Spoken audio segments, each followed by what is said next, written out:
My boss at the time said to me across this table at this Mediterranean restaurant, he said, Jenny, not only are you going to get to the next level at this company, you are going to be an executive at Google.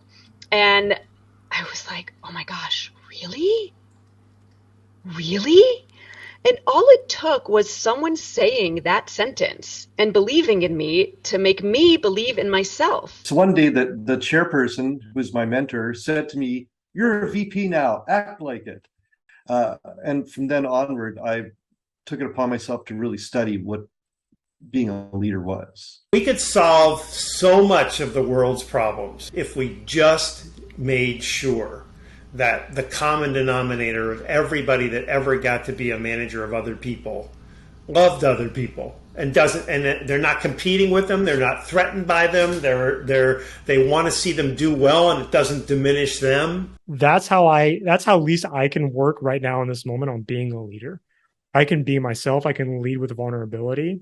People will just see me as a human that's imperfect, but trying their hardest and doing everything I can to put myself and my emotions and who I am on the line to support and serve the rest of the team. Right.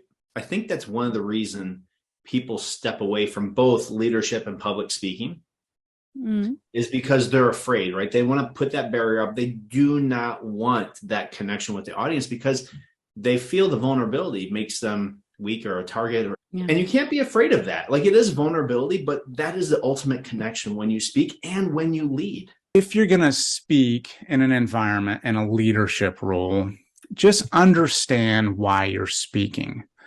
The time I spoke, the people I spoke to, where I was speaking, to whom I was speaking with, all had an impact.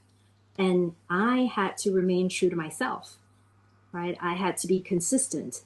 And always strove to be the kind of leader you would meet on stage or in the hallway. It would be the same person. I may not know your name, but my communication, my body language should be consistent.